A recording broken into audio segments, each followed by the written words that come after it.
আসসালামু আলাইকুম। স্বাগতম সবাইকে। আসুন আল্লাহর ওয়াজ শুনি। সূরা আল কোরআনের সূরা আন-নামল।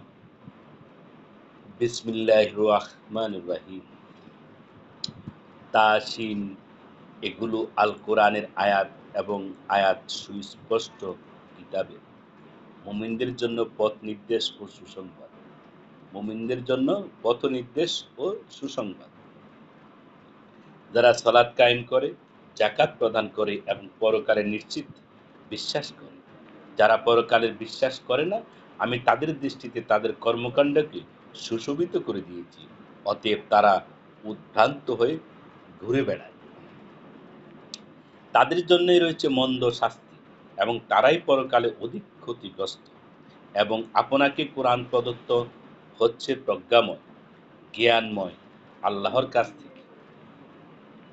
যখন মূসা তার পরিবারবর্গকে বলেছেন, আমি অগ্নি দেখেছি, এখন আমি সেখান থেকে তোমাদের জন্য কোনো খবর আনতে পারবো অথবা তোমাদের জন্য জ্বলন্ত অঙ্গার নিয়ে আসতে পারবো যাতে তোমার আগুন পোহাতে পারো।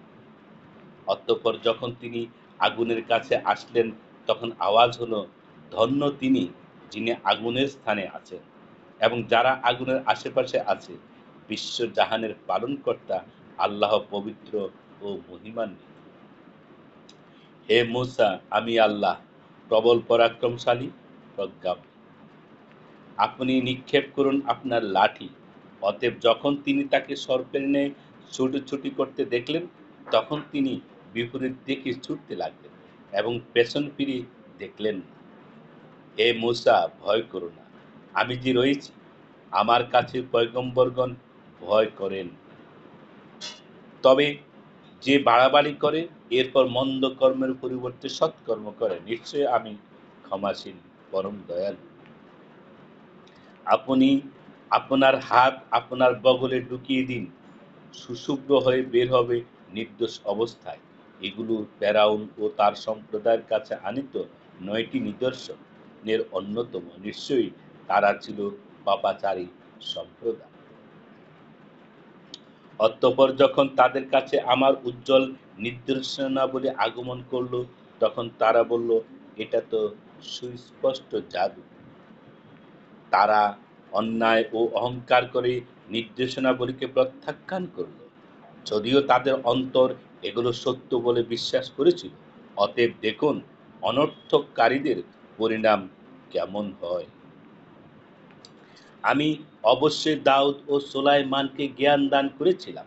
তারা বলেছিলেন, আমার আল্লাহর প্রশংসা, যিনি আমাদেরকে তার অনেক মুমিন বান্দার উপর শ্রেষ্ঠত্ব দান করেছেন। সুলাইমান দাউদের উত্তরাধিকারী হয়েছিলেন, বলেছিলেন, হে লোক সকল, আমাকে উড়ন্ত পক্ষীগুলোর ভাষা শিক্ষা দেওয়া হয়েছে এবং আমাকে সবকিছু দেওয়া হয়েছে। নিশ্চয়ই এটা সুস্পষ্ট শ্রেষ্ঠত্ব।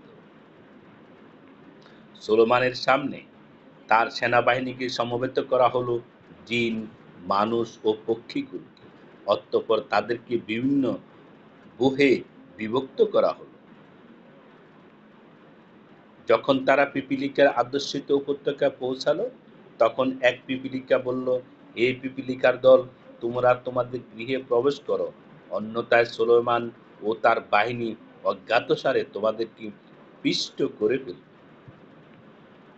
তারা কথা শুনে সুলেমান মুচকি হাসলেন এবং বললেন, হে আমার পালনকর্তা, তুমি আমাকে সামর্থ্য দাও যাতে আমি তোমার সেই নিয়ামতের কৃতজ্ঞতা প্রকাশ করতে পারি যা তুমি আমাকে ও আমার পিতামাতাকে দান করেছ, এবং যাতে আমি তোমার পছন্দনীয় সৎকর্ম করতে পারি এবং আমাকে নিজ অনুগ্রহে তোমার সৎকর্মপরায়ণ বান্দাদের অন্তর্ভুক্ত করো। সুলাইমান পক্ষীদের খোঁজ খবর নিলেন। অতঃপর বললেন, কি হলো, হুদহুদকে দেখছি না কেন? নাকি সে অনুপস্থিত? ইনশাআল্লাহ পরবর্তীতে আয়াত ২১ আয়াত থেকে তেলাওয়াত করা হবে। সবাই শুনবেন পরবর্তী ভিডিও।